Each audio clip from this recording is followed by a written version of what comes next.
എന്ത് മാറ്റമാടാ? അങ്ങനെയൊന്നുമില്ലല്ലോ. ഞാൻ എപ്പോഴും ഇങ്ങനെയൊക്കെ തന്നെയാ. നീ കള്ളം പറയണ്ട. നിന്റെ മനസ്സിൽ എന്താണെന്ന് എനിക്കറിയാം. അതെന്നോട് തുറന്നു പറ. അതിന് എന്റെ മനസ്സിൽ എന്തെങ്കിലും ഉണ്ടായിട്ട് വേണ്ടേ? ഒന്നുമില്ല. അല്ലല്ലോ, മനസ്സിൽ ഒളിപ്പിച്ച സ്നേഹം നീ അറിയാതെ പുറത്തേക്ക് തുളുമ്പുന്നത് ഞാൻ കാണുന്നുണ്ട്. എന്നെ നീ ഇഷ്ടപ്പെട്ടു തുടങ്ങിയിരിക്കുന്നു. അത് നിന്റെ ഓരോ പ്രവൃത്തിയിലും കാണുന്നുണ്ട്. എനിക്ക് മാത്രമേ കാണാനും പറ്റൂ.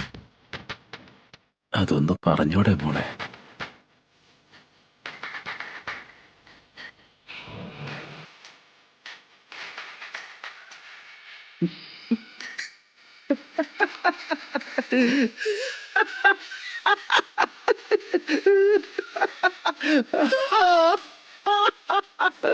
അയ്യോ, എന്തിനാ ഇങ്ങനെ നോക്കുന്നേ? ഞാൻ ഇതൊക്കെ സീരിയസ് ആയിട്ട് ചോദിച്ചാണെന്ന് കരുതിയോ? അമ്മേ, ചുമ്മാ നിന്നെ ഒന്ന് പേടിപ്പിക്കാൻ ചോദിച്ചതാ.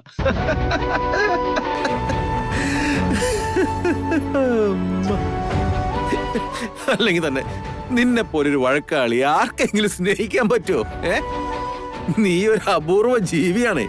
അതൊന്നും ഈ ജന്മം നടക്കരുത് എനിക്കറിയാം.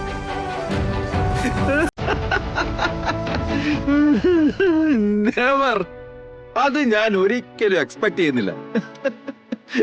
നീ കൊടുങ്ങല്ലൊരു അമ്മയുടെ സാക്ഷാൽ സ്വരൂപല്ലേ. ഈ സ്നേഹവും പ്രേമവും ഒന്നും നിനക്ക് പറഞ്ഞിട്ടുള്ള കാര്യമല്ല. അതുകൊണ്ട് നോ എക്സ്പെക്ടേഷൻ. ശരിയെന്നാ, ഞാൻ സ്ഥലം വിടുക. ബൈ.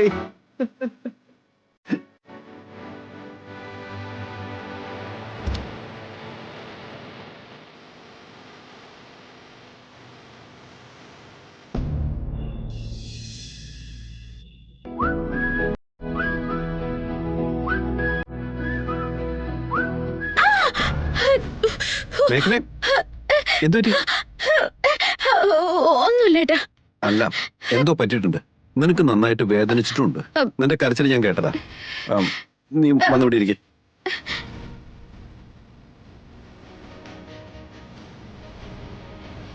ഇനി പറ, എന്താ പറ്റിയത്? ഏട്ടൻ എങ്ങനെയൊക്കെ ചോദിച്ചാലും ഞാനൊന്നും പറയില്ല. അതെന്താ അങ്ങനെ? വീണ്ടും കെയർലെസ്നെസ് എന്ന് പറഞ്ഞ് എന്നെ വഴക്ക് പറയാനല്ലേ? അത് ഞാൻ കുറച്ചു മുമ്പ് ദേഷ്യം വന്നപ്പോ എന്തോ പറഞ്ഞു പോയതല്ലേ. I am very sorry. ഞാൻ വേറെ എന്തൊക്കെ ഓർത്ത് ആ ദേഷ്യം നിന്റെ അടുത്തെടുത്തു.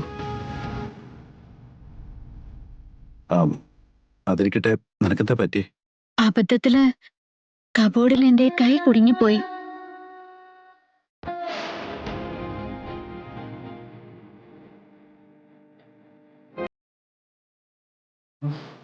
എന്താ മേഘന ഇത്? ഇങ്ങനെയുള്ള അബദ്ധങ്ങൾ ഈ കാലത്ത് ബുദ്ധി ഉറയ്ക്കാത്ത കുഞ്ഞുങ്ങൾ പോലും ചെയ്യില്ല. ഒരു ഡോർ അടയ്ക്കാൻ പോലും അറിയില്ലെന്ന് പറഞ്ഞ നോക്കി, ആ വിരൽ മൊത്തം ചതഞ്ഞു. കണ്ടോ കണ്ടോ, പിന്നെ ഏട്ടൻ എന്നെ വഴക്ക് പറയാ.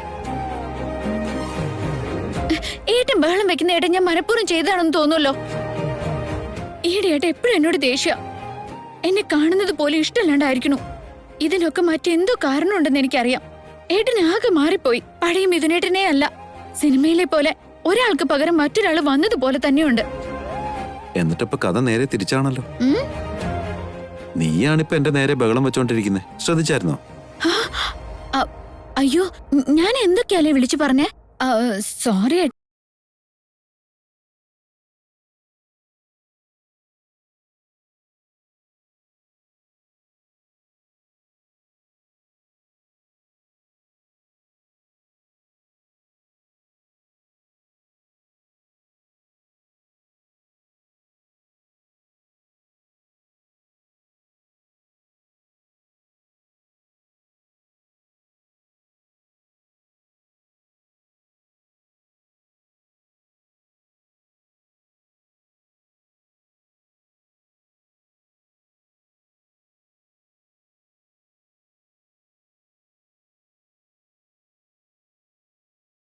നോക്കാൻ പറ്റും.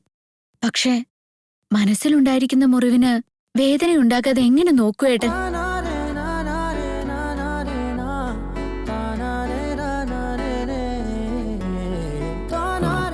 എന്നോട് ക്ഷമിക്കും മേഘനെ.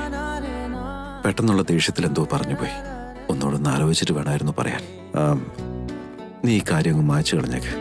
ഇനി ഒരിക്കലും ദേഷ്യപ്പെടില്ല കേട്ടോ. ഉം.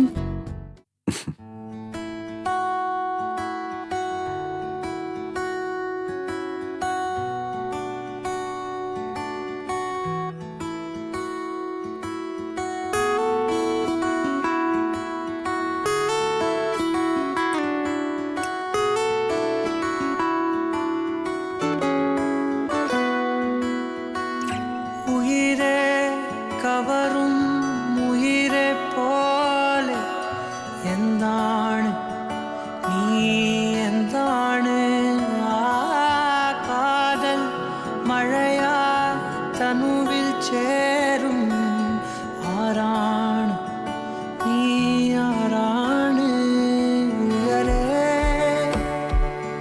ചിരകോ രാവിൻ നിലവോ താരിൻ മധുവോ കാണാ കനവോ നീ കണ്ണോട് കണ്ണോട് കണ്ണോരമായി കാതോട് കാതോട് കാതോരമായി നെഞ്ചോട് നെഞ്ചോട് നെഞ്ചോരമായി നിറയെ നീ തോരാതെ തോരാതെ തീരാതെയായി മായാതെ മായാതെ മായാതെയായി ഇപ്പൊ ഓക്കെ അല്ലേ? മിഥുനേട്ടാ, ഉം? ഞാനൊരു കാര്യം ചോദിച്ചോട്ടെ? ചോദിക്ക്. മറ്റാരുടെ അടുത്തോ ഉള്ള ദേഷ്യമാണ് മിഥുനേട്ടൻ എന്റെ അടുത്ത് തീർത്തതെന്ന് എനിക്കറിയാം. ആരാ ഏട്ടനെ ദേഷ്യപ്പെടുത്തിയേ? ആരോ ഒരാള് കാരണം ഈ മനസ്സ് നന്നായി വേദനിക്കുന്നുണ്ടെന്ന് അറിയാൻ പറ്റുന്നുണ്ട്. ആരാ ഇങ്ങനൊരു നോവ് സമ്മാനിച്ചേ? അത് തോന്നല മേഘനെ. തോന്നലാണെന്ന് പറയുന്ന ആ വാക്കുകളിൽ പോലും എന്തോ ഉണ്ടെന്നൊരു വ്യാഖ്യാനമുണ്ട്. പറയേട്ടാ, ഏട്ടനെ ഇത്രയേറെ സങ്കടപ്പെടുത്തുന്നത് എന്ത് കാര്യോ? ഈ മനസ്സ് ഇത്രയേറെ കലങ്ങി മറിയുന്നത് ആരുടെ പേരിലാ?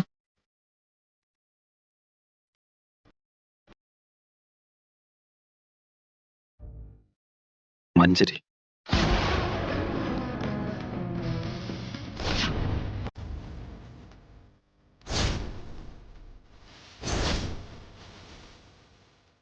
മഞ്ജരിയോ? അവളെന്ത് ചെയ്തു?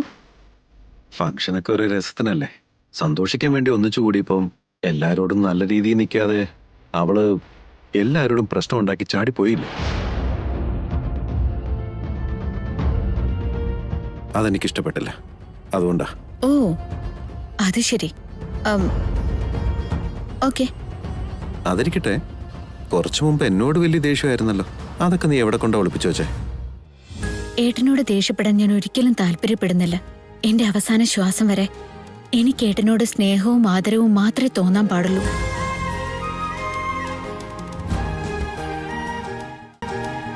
അളവില്ലാത്തത്ര സ്നേഹം ഉണ്ടാവണം. അതിനു പകരം നമുക്കിടയിൽ കോപതാപങ്ങളോ അസൂയയോ വിദ്വേഷമോ ഇങ്ങനെയുള്ള ചീത്ത വികാരങ്ങളൊന്നും ഉണ്ടാവരുത്. അതൊക്കെ ഇന്ന് നടക്കുന്ന കാര്യമാണോ? മറ്റൊരാളോട് മനസ്സിൽ ദേഷ്യം തോന്നിയാൽ അതങ്ങ് പ്രകടിപ്പിച്ചേക്കണം.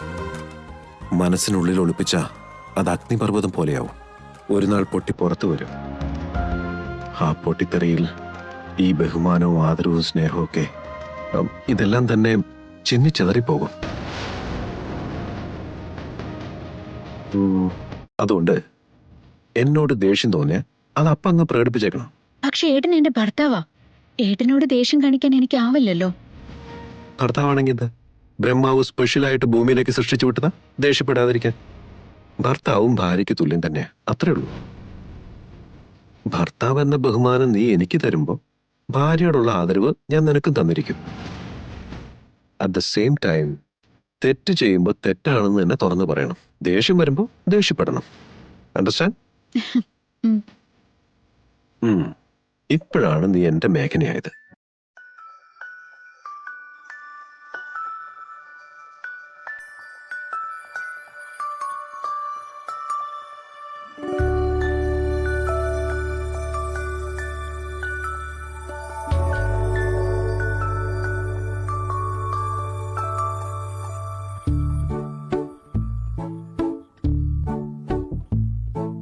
ഹേ മധുചന്ദ്രികെ നീ വിരൽ തുമ്പിനാൽ നെഞ്ചിനുള്ളിലൊന്നു തൊട്ടുവോ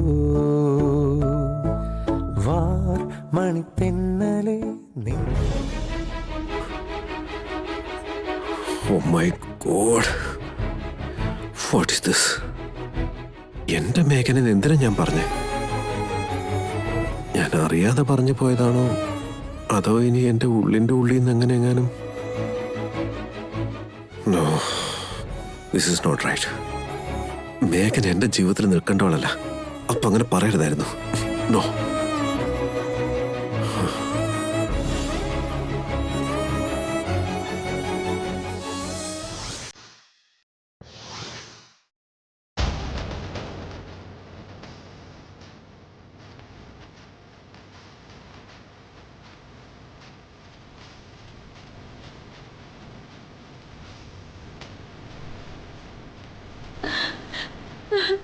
ഇവള് വീണ്ടും മിഥുനുമായിട്ട് തല്ലുകൂടിയിട്ടുള്ള വരവാണെന്ന് തോന്നല്ലോ.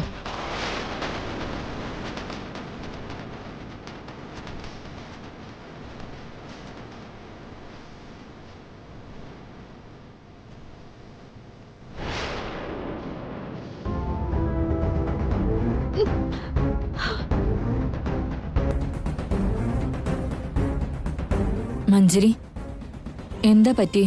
ഞാൻ ഓരോ ദിവസവും മിഥുന്റെ മനസ്സിൽ നിന്ന് അകന്നകന്ന് പോയിക്കൊണ്ടിരിക്കുകയാണെന്ന് തോന്നുന്നു മോം. പിന്നെ എന്താ ഉണ്ടായേ? ഇന്ന് അവരുടെ വീട്ടിൽ ചെറിയൊരു ഫയർ ആക്സിഡന്റ് ഉണ്ടായി മോം.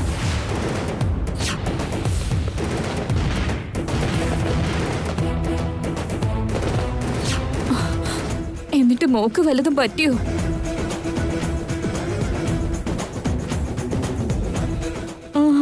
എന്തെങ്കിലും പറ്റും മുൻപ് നീരജ് എന്നെ രക്ഷിച്ചത്.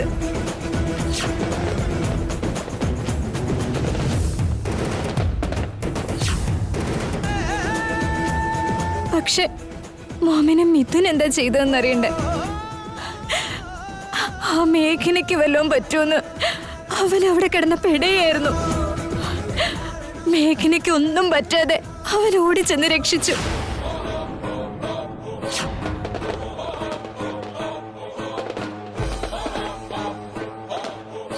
മേഘനയ്ക്ക് പൊള്ളിയോ മുറിഞ്ഞോന്നൊക്കെ 100 വട്ടം ചോദിക്കുന്നുണ്ടായിരുന്നു. എന്നിട്ടും ഞാൻ അവിടെ ഉണ്ടായിരുന്നെന്നുള്ളത് പോലും അവ മൈൻഡ് ചെയ്തില്ല മോം. എനിക്കേറ്റ പൊള്ളലോ മുറിവോ ഒന്നും അവനെ ബോധർ ചെയ്തിട്ടേ ഇല്ല മോം. മിഥുൻ വല്ലാതെ മാറിപ്പോയി. ഇതെങ്ങോട്ടുള്ള പോക്കാ മോം? മഞ്ജരി മോളെ പ്ലീസ്. അതല്ല മോം, ഒരു കാലത്ത് മിഥുന്റെ സ്നേഹം കണ്ട് ജീവിതകാലം മുഴുവനും അവനെന്നെ പൊന്നുപോലെ നോക്കിക്കോളെന്ന് കരുതിയ ഞാൻ എന്റെ ജീവിതം അവനെ ഏൽപ്പിച്ചത്. എന്നിട്ടിപ്പോ ആ സ്നേഹം എന്നെ വല്ലാണ്ട് വേദനിപ്പിക്കുന്നു, പേടിപ്പിക്കുന്നു. നീ കരയാതിരിക്കും മോളെ. നീ കരഞ്ഞ എന്റെ മനസ്സിന് സങ്കടാവും. ഇതിനെക്കുറിച്ച് നമുക്ക് നാളെ കാലത്ത് സംസാരിക്കാം. ഓക്കെ മോളെ? പ്രണയം എന്ന് പറയുന്നത് സന്തോഷം തരുന്ന കാര്യമല്ലേ മോം? പക്ഷെ ഇന്ന് അതെന്നെ വല്ലാണ്ട് വേദനിപ്പിക്കുന്നു മോം. കരഞ്ഞ് കരഞ്ഞ് എന്റെ കണ്ണുനീര് പോലും പറ്റിപ്പോയി. മിഥുനെ ഇഷ്ടപ്പെട്ടതാണോ ഞാൻ ചെയ്ത തെറ്റ്? അതോ ഞാൻ പിടിച്ചെടുത്ത മിഥുനെ നിർത്താനുള്ള കഴിവ് എനിക്കില്ലാത്തതാണോ? മോളെ, നീ ഇപ്പൊ ഒന്നും ചിന്തിക്കണ്ട. നമ്മളിപ്പോ എന്ത് സംസാരിച്ചാലും അതൊന്നും നിന്റെ മനസ്സിൽ കേറില്ല. വിഷമമുള്ളപ്പോ വിവേകം ഉണ്ടാവില്ല. മോള് സമാധാനിക്കേ. ആന്റി, അകത്തോട്ട് വന്നോട്ടെ. കമ്മിങ് നീരജ്. എന്നാ ശരി ആന്റി, ഞാൻ വീട്ടിലേക്ക് പോവാ. ഓക്കെ നീരജ്. സോറി നീരജ്, ഞാൻ വല്ലാതെ ഡിസ്റ്റർബ്ഡ് ആയതുകൊണ്ടാണ് നിന്നെ ശ്രദ്ധിക്കാൻ പറ്റാഞ്ഞത്. It's okay Manjari, we will meet tomorrow. See you. By.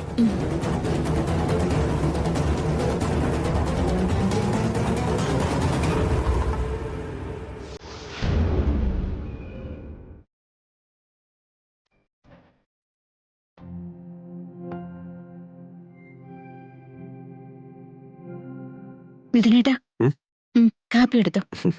Thank you. കണ്ടോ താങ്ക്സ് ഒന്നും പാടില്ലെന്ന് പറഞ്ഞതല്ലേ? ശരിയാ, ഞാൻ മറന്നു.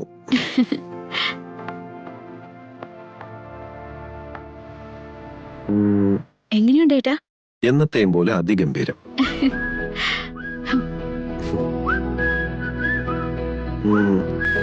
എന്നാലേ എന്തെങ്കിലും പറ. എന്ത് പറയണം? എന്തെങ്കിലും, എന്താണെങ്കിലും കുഴപ്പമില്ല. നിന്റെ ഈ സംസാരം ഇങ്ങനെ കേട്ടിരിക്കാൻ നല്ല രസമാണ് മേഘന. എന്തു പറ്റി? ഇങ്ങനെയുള്ള കോംപ്ലിമെന്റ് ഇതുവരെ കേട്ടിട്ടില്ല. പുതുമ തോന്നുന്നു. അതെന്തിനാ? പെൺകുട്ടികൾക്ക് കോംപ്ലിമെന്റ്സ് കൊടുക്കാൻ എല്ലാവരും നിന്റെ കണ്ണ് ഭംഗിയാ, ചിരി നന്നായിട്ടുണ്ട്, നല്ല മുടിയാണല്ലോ, ഇങ്ങനെയൊക്കെ പറയാറ് പതിവ്. പക്ഷെ സംസാരിക്കുന്നത് ഇഷ്ടമാണെന്ന് പറയുന്നത് ഇതാദ്യമായിട്ടാട്ടോ.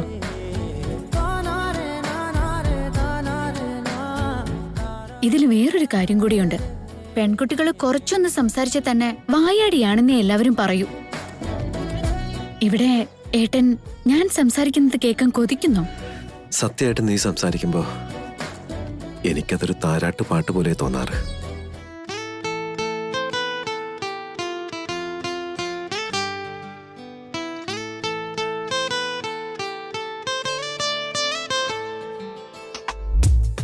എന്താ ഏട്ടാ അങ്ങനെ നോക്കുന്നേ? ഒന്നുമില്ല. ഏട്ടൻ അങ്ങനെ എന്നെ നോക്കല്ലേ. അതെന്താ? ഏട്ടൻ അങ്ങനെ ചൂഴ്ന്ന് നോക്കുമ്പോ എനിക്ക് എന്തോ പോലെ തോന്നുന്നു. എന്തോ പോലെന്ന് വെച്ചാ? അതറിയില്ല. ഞാൻ നിന്നെ അങ്ങനെ നോക്കുമ്പോ നിനക്കൊരു താരാട്ട് പാട്ടായി തോന്നാറുണ്ടോ? ഏട്ടൻ പറഞ്ഞത് അതേപടി കോപ്പി അടിക്കണോ അതോ എന്റെ മനസ്സിൽ തോന്നുന്നത് പറയണോ? അയ്യോ വേണ്ട, പ്ലീസ്. നിന്റെ മനസ്സിൽ തോന്നിയത് പറ.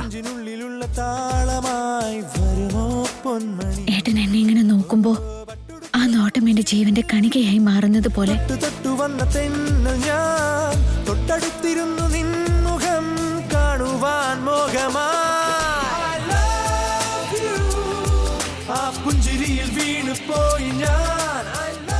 ആ നോട്ടത്തിലൂടെ എന്റെ ഹൃദയം മിടിക്കുന്നത് പോലും എനിക്ക് കാണാൻ പറ്റുന്ന പോലെ. ഏട്ടന് വേണ്ടി മാത്രം ജീവിച്ചിരിക്കുന്നവളാ ഞാനെന്ന് എന്നെ ഓർമ്മിപ്പിക്കുന്നത് പോലെ. ഇത്രയും വലിയ കോംപ്ലിമെന്റ് ഞാനും ഒരിക്കലും കേട്ടിട്ടില്ല. വളരെ ഡിഫറൻറ്റുമാണ്, നല്ല പുതുമയുണ്ട്. താങ്ക്സ്.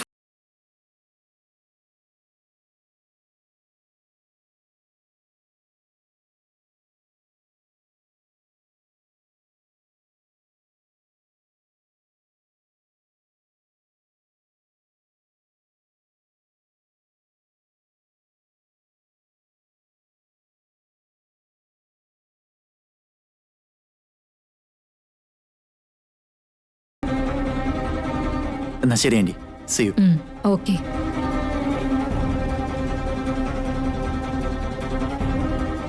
ആൻറ്റി, ഞാനൊന്ന് ചോദിച്ചാ സത്യം പറയൂ? ചോദിച്ചോളൂ നീരജ്. മഞ്ജരിക്ക് എന്താ പറ്റിയേ? അവക്കൊന്നും പറ്റിയിട്ടില്ലല്ലോ. കയ്യും ദേഹമൊക്കെ പൊള്ളിയിരിക്കയല്ലേ, അതിന്റെ ദേഷ്യമായിരിക്കും. ചെറിയ പൊള്ളലല്ലേ, അതങ്ങ് പൊയ്ക്കോളും. ഞാൻ ചോദിച്ചത് അവളുടെ ശരീരത്തെ പൊള്ളലിനെ കുറിച്ചല്ല, മനസ്സിനെ പൊള്ളിക്കുന്നത് എന്താണെന്നാ ചോദിച്ചേ. അങ്ങനെന്താ അവളുടെ മനസ്സിലുള്ളത്? അത് അവൾക്കല്ലേ അറിയൂ. ഞാൻ ശ്രദ്ധിച്ചതാ. ഇവിടുന്ന് പുറപ്പെട്ട സമയത്ത് അവൾ സന്തോഷവതിയായിരുന്നു. അത് അവിടെ ചെന്നപ്പോ ഇല്ലാതായി. വളരെ ഉത്സാഹത്തോടെ അവൾ അങ്ങോട്ടേക്ക് എത്തിയേ. പെട്ടെന്ന് വാടിയ പൂമാല പോലെയായ. മഞ്ജരി നന്ദൻ ഫാമിലിയിലെ ആരെങ്കിലും സ്നേഹിക്കുന്നുണ്ടോ?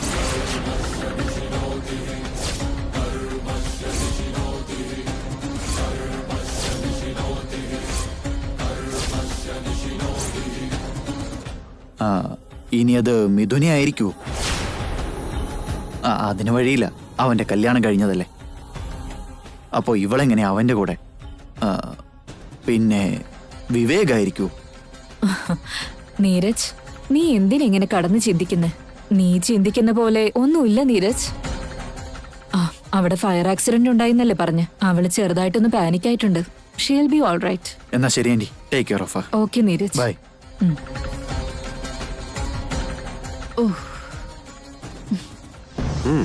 എന്താ പറഞ്ഞു? കൊറേ നേരമായിട്ട് ഞാൻ മാത്രല്ലേ പറയുന്നേ. ഇനി ഏട്ടൻ പറ. അതൊന്നും ശരിയല്ല. നീ പറയുന്നു, ഞാൻ കേൾക്കുന്നു. ഉം, ഇനി പറയാനായിട്ട് എന്റെ അടുത്ത് ഒന്നും ഇല്ല ഏട്ടാ. ഒരു കാര്യം ചെയ്യേ, ഏട്ടൻ എന്തെങ്കിലും ചോദിക്കാൻ ഞാൻ ഉത്തരം പറയാം. ശരി, ആയിക്കോട്ടെ. നിനക്ക് എല്ലാരെക്കാളും ആരെ കൂടുതൽ ഇഷ്ടം? എന്റെ അപ്പൂപ്പനെ. എന്റെ അമ്മേ, നിന്റെ മുത്തച്ഛനും എന്റെ ഡാഡിയും ഒന്നും അല്ലാതെ. എന്റെ നിതിനും ചാരും. അനിയൻ, അനിയത്തി, ചേച്ചി, ചേട്ടൻ ഇവരൊന്നും അല്ലാതെ. ഈ കളി ശരിയാവും തോന്നുന്നില്ല മേഘനെ. പിന്നെ എങ്ങനെയായിട്ടാ പറയണ്ടേ? എന്നാ നിക്ക്, ഞാൻ നേരിട്ട് തന്നെ അങ്ങ് ചോദിക്കാം. ഞാനും വിവേകും, ഞങ്ങൾ രണ്ടുപേരിൽ ആരെയാ നിനക്ക് കൂടുതൽ ഇഷ്ടം?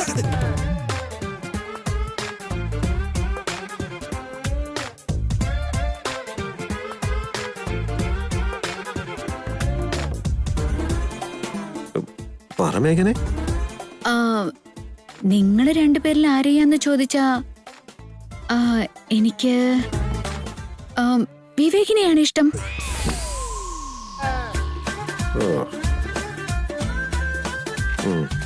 ദിസ് ഈസ് ടു മച്ച് മേഘനെ. നിനക്ക് നിന്റെ വീട്ടിലും എല്ലാരെയും ഇഷ്ടം, എന്റെ വീട്ടിലും എല്ലാരെയും ഇഷ്ടം. പക്ഷെ എന്നെ മാത്രം നിനക്ക് ഇഷ്ടമല്ല. അത് ശരിയാ, ഏട്ടനെ എനിക്ക് ഇഷ്ടമല്ല. ഓ, ഓക്കെ. അപ്പൊ എന്നെ നിനക്ക് ഇഷ്ടമല്ല.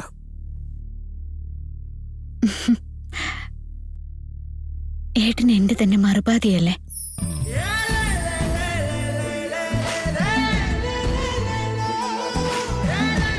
ഞാനും ഏട്ടനും ഒന്നാണ്.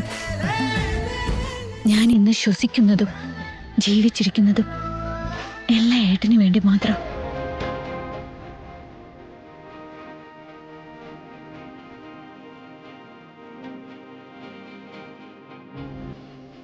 ഏട്ടൻ എന്റെ കൂടെയുണ്ടെങ്കിൽ ഈ പ്രപഞ്ചത്തിലുള്ള മറ്റൊന്നും എനിക്ക് വേണ്ട ഏട്ടാ.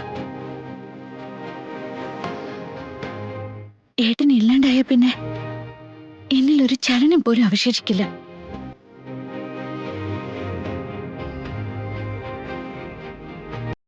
ഏട്ടൻ അറിയോ, ഏട്ടൻ എന്റെ ഇഷ്ടം മാത്രമല്ല, എന്റെ ജീവന, അനന്തമായ അനുരാഗം.